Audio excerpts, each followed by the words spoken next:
Hello guys and welcome back to another Battlefront challenge. Today's challenge will be the YOLO Sniper challenge. So since we've seen the launch of the first DLC for this game, there's been a ton of free content for everybody. That's 2 new maps, or at least variations of maps we've already seen. Survivors of Endor and Twilight on Hoth. And not to forget, of course, the hook contracts, which I think is a great way to unlock new weapons and gadgets to play with. But really, I just wanted to say that I think DICE are doing a great job with this game. They're doing a smashing job of getting the community on their side with this one. So shout out to DICE. Let's jump on over to the gameplay footage and I'll explain what the challenge is all about there. One of the things that I noticed pretty much straight away after picking up this game was there really isn't that much in the way of sniper rifles. Sure, we've got the T21 and we've also got the T21B, and they're both long-range semi-automatic blasters. They're meant for long range, right? Even though one of them didn't have a scope or any kind of optics, which I thought was a little bit weird for a long range rifle, but hey, I thought this could probably be their way of trying to balance the games a little bit, trying to kind of sort of put an end to the whole camping mentality that we've seen in a lot of their other games, and people did begin to complain about that eventually. So I thought, okay, maybe this is their idea that they've come up with. They probably thought, hey, this is our idea to combat the whole camping thing. We want you all to play as a team. We want you to play together to have the best experience in the game you can. They want us to push the objective together rather than have some guy on our team off in the distance in the hills over there, you know, trying to pop off a few shots at an enemy that's running by every now and then for the whole entire game. But I don't know if that's true or not. That's just what I thought the reason behind it was, but I could be wrong. But then the free content came out and we've seen the addition of the hook contracts, and within those contracts was a weapon called the DLT-19X. And I unlocked that thinking, okay, this has got to be some sort of badass machine gun, some kind of OP LMG type blaster.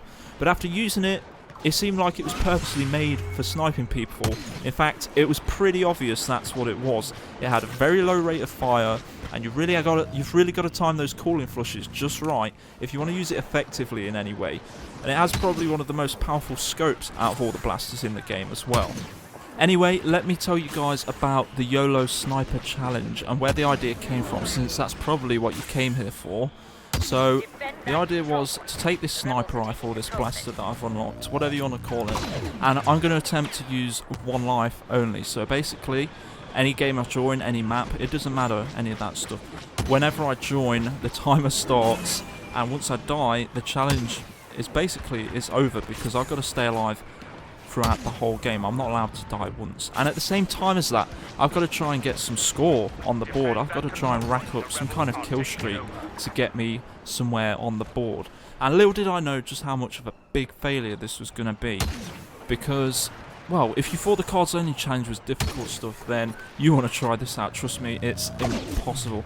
Time after time after time, I was shot, I was killed, and I thought, you know what, this isn't working. I've got to do something differently. I've got to change it up a little bit to make it work more in my favour. So what I did is I allowed myself to respawn whenever I need to. Every time I die, I can respawn. It doesn't matter. That doesn't affect the challenge anymore. But I've still got to go for these kill streaks. I've still got to get some score on the board with this gun, using only this gun, by the way. So the footage in this video is actually from that part of the challenge, since it was near enough impossible to get anything without dying. I could get maybe 2 or 3 kills, I'd try and hide, I'd end up dying. So all the footage you're seeing is from the easiest side of this challenge, the side that I made nicer for myself and allowed me to capture this footage for you guys to see the challenge. Even though I changed up the challenge to try and make it a little bit easier for myself, I still wanted to try and stay alive for as long as I could possibly do. As you can see from the footage, I keep popping in and out of the shields to get a few shots off here and there, maybe try and get a few lucky headshots, who knows. And I use my personal shield as well. Whenever my spidey senses are tingling, they can sense danger approaching. I'd get that shield on and I'd probably try and find a safer place to hide out. And as you can see, I found this little rock here, and I kind of made it my little home, and I managed to get a few good kills from here on in. So it was pretty intense, popping up for a few shots, realising everyone's got a scope on me and they're trying to shoot me down, and all the time I'm thinking, crap, what if somebody's sneaking up on my flank? What am I going to do? I'm totally exposed. I was pretty much exposed in every direction other than the way I was looking, which was straight forward, and man, there was a lot of enemies over that side of the map. As you probably noticed already, I've equipped the pulse cannon too to try and stick with the whole sniper theme that we're going for. I don't know what it is about this weapon, but it just doesn't seem to work out for me.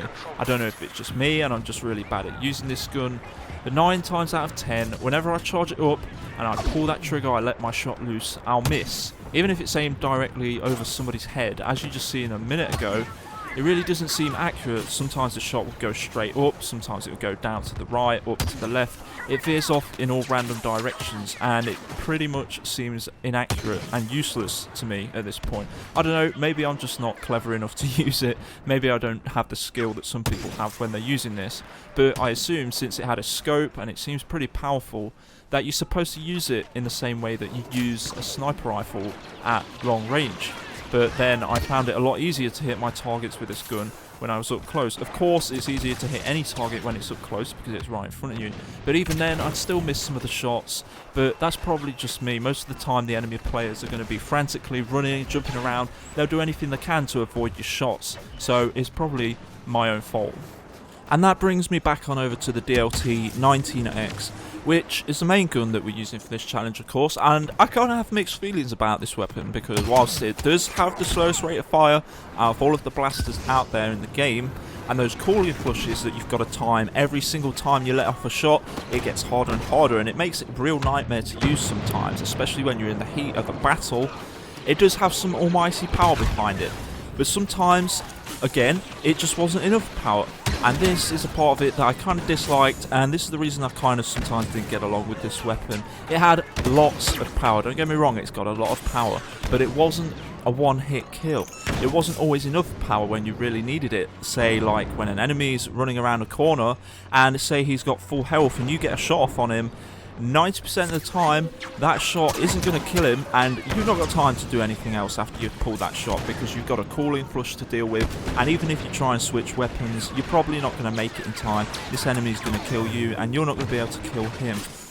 So I can see why it's not a one-hit kill, because for the sake of balancing the weapons, it has to have a lot of power, seeing as it's a sniper rifle. But if it's a one-hit kill, then everybody would suddenly be gravitating towards this weapon.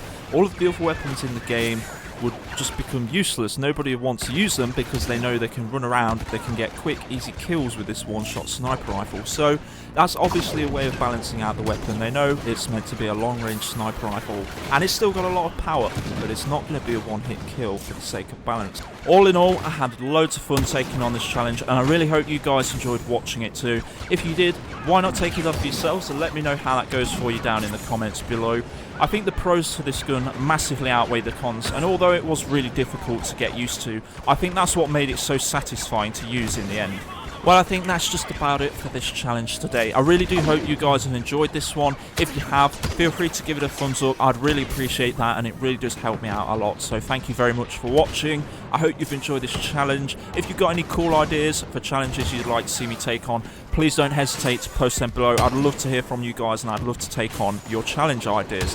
Also, don't forget to subscribe. That way, you're not going to miss out on the next challenge video as soon as it's released. Thanks so much for watching, guys. Have a good one, and I'll see you in the next challenge video. See ya!